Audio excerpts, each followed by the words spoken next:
इस लेक्चर में हम बहुत ही एक इम्पॉर्टेंट टॉपिक पे और उनके कॉन्सेप्ट्स पे बात करने वाले हैं। और ज़ाहिर है यहाँ पर हमें बहुत सारी चीज़ें ऐसे नज़र आएंगी जो कि आज तक हमने या तो क्लास में नहीं सुनी, या अगर बुक्स में भी देखी हैं तो उनकी फ़िज़िक्स को हमने सही तरह से नहीं समझा हुआ। सो और यहाँ पर हम बात करेंगे किस पर, लीनियर मोमेंटम के बारे में। वैसे तो बुक्स में अब बहुत सरफेस लेवल पे ये बात होती है कि ये क्या है, product of mass and velocity, ठीक है। लेकिन ये बिल्कुल ऐसे है कि जिस तरह से आपने इसको लिखा और उसी तरह से आपने उसको पढ़ा, उसकी जो फिज़िक्स है, नो, उसकी फ़िज़िक्स के बारे में कुछ नहीं कहा कि ये फ़िज़िक्स क्या कहती है इसकी। हाँ, ये है कि इसमें ये तो हमें पता चल जाता है कि एक स्केलर टर्म जो है वेक्टर के साथ मल्टीप्लाई कर रही है, ठीक है, और रिज़ल्ट में भी आपको एक वेक्टर मिल रहा है। तो अगर आपको याद हो सेकंड चैप्टर का कॉन्सेप्ट जिसमें हम एक स्केलर को वेक्टर से मल्टीप्लाई करते हैं और रिज़ल्ट में एक वेक्टर बनता है, तो ये उसकी एक प्रैक्टिकल डेमोन्स्ट्रेशन है। इससे पिछला जो टॉपिक भी था उसमें भी हमने इसी किस्म की एक एग्जांपल पढ़ी थी जिसमें हमने फोर्स को m इंटू ए की फॉर्म में देखा था। तो इस वजह से ये भी वही एग्जांपल में आता है क्योंकि ये स्केलर है, m a आपके पास वेक्टर है और फोर्स भी वेक्टर है। So scalar into vector becomes vector. अच्छा, अब हम आते हैं लीनियर मोमेंटम की बेसिक अंडरस्टैंडिंग पर। दूसरी जगहों पर आपने इसको इस तरह से फिर देखा होगा कि ये बेसिकली क्वांटिटी ऑफ मोशन को भी रिप्रेजेंट कर सकती है। यस, ये भी है, ठीक है। और इस क्वांटिटी ऑफ मोशन का जो दारोमदार है, डिपेंडेंस है, वो अगर इसके मैग्नीट्यूड की तरफ हम देखें तो हमें बहुत आसानी से पता चल सकता है कि अगर हम वेलोसिटी की वैल्यू को फिक्स कर दें और मास को चेंज करना शुरू कर दें, तो मास को आप डबल कर दें, मोमेंटम डबल हो जाएगा। मास को ट्रिपल कर दें, मोमेंटम ट्रिपल हो जाएगा, ठीक है। इसको अगर आप 2 टाइम्स कर देंगे मोमेंटम भी 2 टाइम्स हो जाएगा, v अगर आपने फिक्स रखी है, ठीक है। इसी तरह से अगर आप मास को 3 टाइम्स कर देंगे तो मोमेंटम भी क्या हो जाएगा, 3 टाइम्स हो जाएगा, अगर आपने वेलोसिटी को फिक्स रखा हुआ है। दूसरी तरफ अगर इसी इक्वेशन से ये रिज़ल्ट में कंक्लूड करूं कि p is equal to M V, मैं मास की वैल्यू को फिक्स कर दूं, ठीक है, और वेलोसिटी को मैं डबल या ट्रिपल करूं, तो इस डबल के साथ मोमेंटम भी क्या हो जाएगा, डबल हो जाएगा, और इस ट्रिपल के साथ मोमेंटम भी ट्रिपल हो जाएगा। और अगर एक ही टाइम पर आपने मास और वेलोसिटी दोनों को क्या कर दिया है, डबल कर दिया है, इसको भी डबल कर दिया है, ये भी डबल हो गई है, तो मैं मोमेंटम जो है becomes that will become 4 times, ठीक है। अच्छा, एक तो ये चीज़ हमें पता होनी चाहिए। ज़ाहिर है यहाँ से इसका यूनिट भी हमें कंफर्म हो जाता है क्योंकि मास का यूनिट है किलोग्राम, वेलोसिटी का है मीटर पर सेकंड। अगर आप इसकी डायमेंशन की बात करते हैं m/L/T-1 इसकी डायमेंशन बनेगी, इसमें m किलोग्राम के लिए है, l जो है वो मीटर के लिए है, और टाइम के ऊपर जो माइनस साइन है ये सेकंड में इन्वर्स के लिए है, ठीक है। अच्छा, दूसरा पॉइंट जो हमारे पास मोमेंटम के यूनिट के बारे में आता है, इसका यूनिट आप न्यूटन सेकंड की फॉर्म में भी लिख सकते हैं क्योंकि न्यूटन जो है वो kilogram metre per second square के बराबर है। अगर आप इसको सेकंड से मल्टीप्लाई करेंगे तो एक एक सेकंड कैंसिल हो जाएगा and it will become kilogram metre per second. Second, ये जो आपके पास यूनिट बन रहा है न्यूटन सेकंड, ये भी आप मोमेंटम के लिए यूज़ कर सकते हैं। अच्छा, इसमें ये जो मुख्तलिफ़ कंडीशंस हैं, यहाँ पर हमने डिपेंडेंस की तो बात देख ली, लेकिन एक इंटरेस्टिंग चीज़ ये है कि किसी भी स्मॉल और लार्ज, मतलब एक आप इसको इस तरह से समझ लें कि एक लाइटर और एक हेवियर बॉडी है, इन दोनों का मोमेंटम बराबर हो सकता है। कैसे? क्योंकि अगर लाइटर का मास m1 है और इसकी वेलोसिटी v1 है, और हेवियर बॉडी का मास m2 है और इसकी वेलोसिटी v2 है, तो चूंकि हमने यहाँ पर लाइटर और हेवियर की टर्म यूज़ की हुई है, so obviously m1 is less than m2। लेकिन अगर इसी कंपैरिजन पर मैं v1 को v2 से ज़्यादा कर दूँ, ठीक है, जैसे कि मैं आपको इसकी सिंपल एग्जांपल बता देता हूँ कि ये मैंने 2 किलोग्राम कंसिडर कर लिया, ठीक है, और फिर उसके बाद ये मैंने देखें ये 2 किलोग्राम ले लिया और ये 10 मीटर पर सेकंड ले लिया। इसके साथ मैंने यहाँ पर m2 की वैल्यू जो है वो 10 किलोग्राम ले ली है और ये 2 मीटर पर सेकंड हो गई है। ये जो टर्म आपके मिल रही है this is metre per second. सो आप यहाँ पर देख सकते हैं, यहाँ से भी आपको जवाब 20 किलोग्राम मीटर पर सेकंड आएगा और यहाँ से भी जवाब 20 किलोग्राम मीटर पर सेकंड आएगा। अच्छा, फोर्स के साथ भी इसका आप रिलेशन डिफाइन कर सकते हैं, और वो क्या है? वो ये है कि अगर आप F को इस इक्वेशन से जानते हैं, F is equal to ma, तो A चूँकि हमें ऑलरेडी स्टार्टिंग टॉपिक्स में हमने VF minus VI by delta T से रिप्रेजेंट की थी, तो इसकी जगह हम इसको अगर लिख लें, so it will become MVF minus MVI divided by delta T। ये आपके पास फाइनल मोमेंटम हो जाएगा, ये इनिशियल मोमेंटम, और इस तरह से फोर्स की वैल्यू आपके पास आ जाएगी delta P by delta T, मतलब time rate of change in momentum. किसी बॉडी के मोमेंटम में चेंज आया है और उसका आप टाइम रेट ले रहे हैं, तो ये इंडिकेशन किस चीज़ की कर रहा है कि इस पर एक फोर्स अप्लाई हो रही है। इसका मतलब ये हुआ कि whenever we will face any change in momentum जहाँ पर डेल्टा P 0 के बराबर ना हो, ये एक इंडिकेशन है कि वहाँ पर एक नॉन ज़ीरो फोर्स अप्लाई हुई है, ठीक है। और अगर आप इसको कोरिलेट करें, सो यहाँ से आपको सेकेंड लॉ ऑफ मोशन की स्टेटमेंट मिलती है, जिसमें हमने ये कहा था कि अगर फोर्स आपके पास अप्लाई हो रही है, अनबैलेंस्ड फोर्स है जिसकी वैल्यू नॉन ज़ीरो है, तो ऑब्वियसली वहाँ से आपको एक मोमेंटम में चेंज फील होगा, वेलोसिटी में चेंज आएगा, तो जिसकी वजह से बॉडी का मोमेंटम भी क्या होगा, चेंज होगा।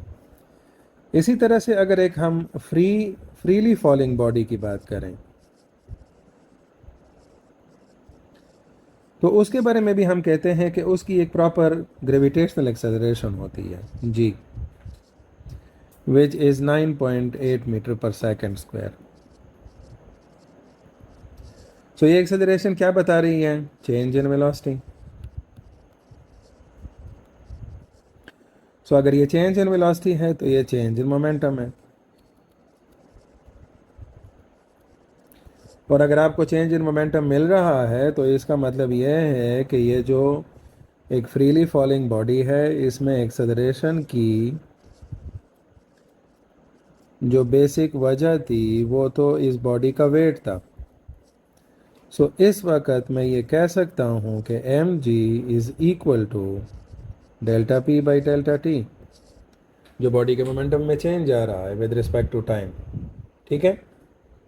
अच्छा, दूसरा जो आपके पास यहाँ पर पॉइंट आता है वो है इम्पल्स का, क्योंकि ज़ाहिर है जब हम मोमेंटम की बात करते हैं, मोमेंटम के चेंज की बात करते हैं, तो हमने वहाँ उसके साथ एक फोर्स को रिलेट कर दिया।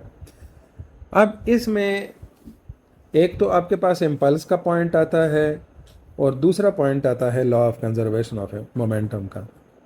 चूँकि law of conservation of momentum के लिए किस चीज़ की रिक्वायरमेंट है कि एक्सटर्नल फोर्स ज़ीरो हो, तो उसमें इनिशियल मोमेंटम और फाइनल मोमेंटम क्या रहेंगे, बराबर रहेंगे. That is the what we talk about the conservation of momentum.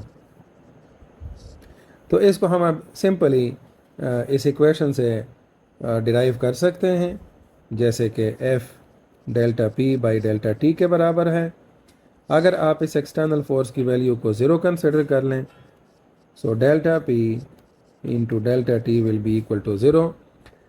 Technically जब फोर्स नहीं है तो मोमेंटम फिक्स रहेगा, लेकिन अगर आप मैथमेटिकली इसको प्रूव करना चाहते हैं, so delta P will be equal to zero into delta T, और इस तरह से ये ज़ीरो बन जाएगा. Delta P is equal to zero का मतलब क्या है कि P F minus P I हमारे पास ज़ीरो के बराबर है. That is P F P I के बराबर होगा. सो अगर कोई एक्सटर्नल फोर्स अप्लाई नहीं हो रही तो सिस्टम का मोमेंटम हमेशा क्या रहेगा, सेम रहेगा.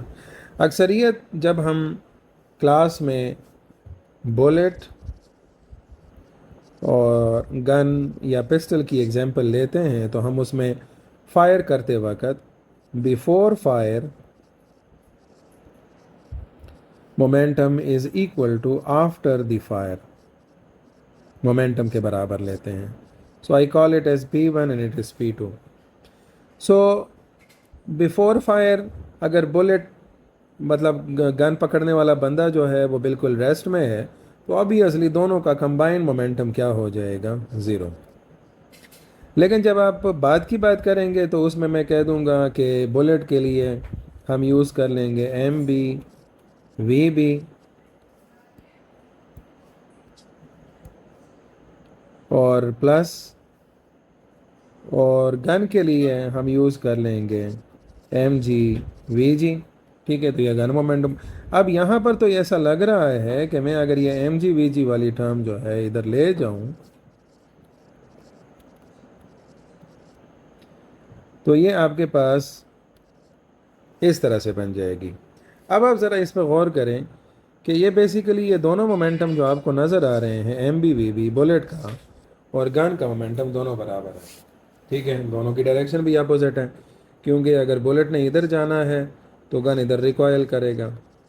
सो बुलेट अगर राइट की तरफ जा रही है तो गन जो है वो लेफ़्ट की तरफ रिकॉयल करेगा. तो इसमें तो हमें ये नज़र आता है कि बुलेट एक तरफ जा रही है, गन एक तरफ जा रही है, लेकिन आपने जब मोमेंटम की कैलकुलेशन करनी है तो उसमें आपने ये देखना है कि अगर ये पहले का मोमेंटम ज़ीरो है तो ये वाला मोमेंटम जो MB VB plus MG VG है ये भी ज़ीरो के बराबर होगा. और ये तभी ज़ीरो के बराबर होगा जो कि हमने वेक्टर्स की एडिशन में ऑलरेडी पढ़ा हुआ है कि अगर मोमेंटम ऑफ बुलेट इस डायरेक्शन में हो और उसी मैग्नीट्यूड का मोमेंटम और अपोजिट डायरेक्शन का MG VG इधर हो, तो ये दोनों चूंकि मैग्नीट्यूड में बराबर हैं, डायरेक्शन में अपोजिट हैं, तो अगर इन दोनों को हम ऐड करेंगे so as a whole they will give us zero. और इसका ड्रॉ करने का तरीका भी सिंपल है. You just draw the momentum of the bullet PB in one direction, MG VG जो कि PG के बराबर होगा, मोमेंटम ऑफ गन वो इसको उलट डायरेक्शन में ले आएंगे. और जाहिर है दोनों का मैग्नीट्यूड जब बराबर है, डायरेक्शन अपोजिट है, तो ऑटोमेटिकली यहाँ पर आपको एक नल वेक्टर मिलेगा. सो इस तरह से हमारी ये बात क्लियर हो जाती है कि अगर इनिशियल मोमेंटम ज़ीरो है तो फाइनल मोमेंटम भी आपके पास क्या होगा, ज़ीरो होगा. हाँ, सिर्फ ये फ़र्क होगा कि चूँकि बुलेट का मास कम है तो इसकी वेलोसिटी ज़्यादा होगी गन की वेलोसिटी के केस में. सो इस तरह से ये कंफर्म होना चाहिए है कि VB जो है that is greater than VG.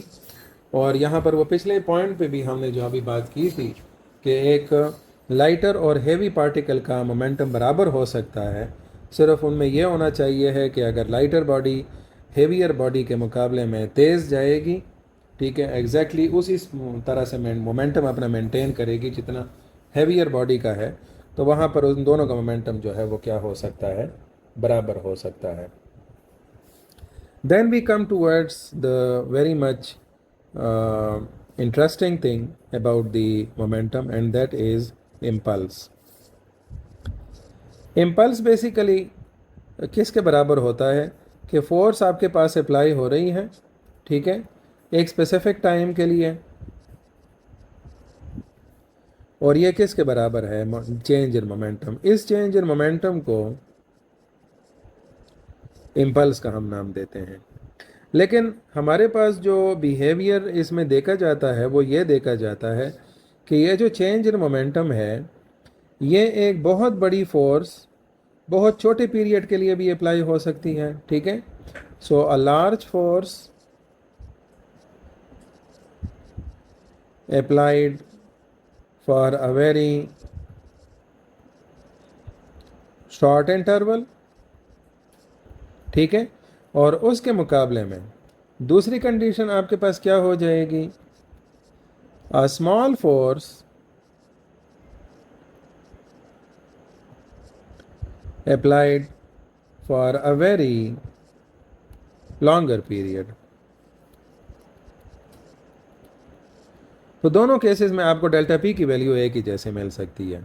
इसके सिंपल अगर आपको अंडरस्टैंडिंग लेनी है तो ये दो कंडीशंस आप ले लें, जिसमें मिसाल के तौर पर एम की वैल्यू हम ले लेते हैं 1 किलोग्राम, ठीक है, दोनों केसेस में।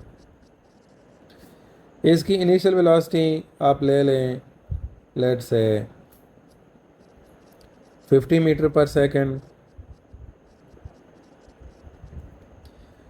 फाइनल वेलोसिटी हम ले लेते हैं 0, बल्कि मतलब ये इसका ये है कि हमने दोनों को रोक लिया है। अब अगर आप देखें दोनों के मोमेंटम जो चेंज है ना डेल्टा पी, वो बहुत सिंपल है। फाइनल मोमेंटम तो वैसे भी 0 है, तो आप सिर्फ इनिशियल मोमेंटम मालूम कर रहे हैं, वो आपके पास चेंज इन मोमेंटम हो जाएगा, and that will be -50 kilogram metre per second. यहाँ पर भी डेल्टा पी की वैल्यू क्या होगी, -50 किलोग्राम मीटर पर सेकंड। ये बेसिकली वो इम्पल्स हो गया। अब इशू क्या है, अब ज़रा इस एग्जांपल में आप टाइम का पोर्शन का एंटर कर दें। यहाँ पर लेफ़्ट वाले केस के लिए जो टाइम पीरियड मैं ले रहा हूँ, ये ले रहा हूँ 10 सेकंड, ठीक है,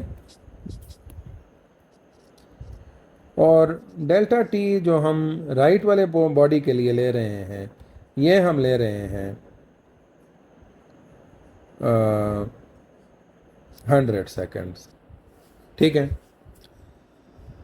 अब इस पर गौर करें कि मैं अगर इस लेफ़्ट वाले सिस्टम की फ़ोर्स की वैल्यू मालूम करता हूँ तो फोर्स हमारे पास क्या हो जाएगी, -50 kilogram metre per second square divided by 10, delta P by delta T की टर्म है।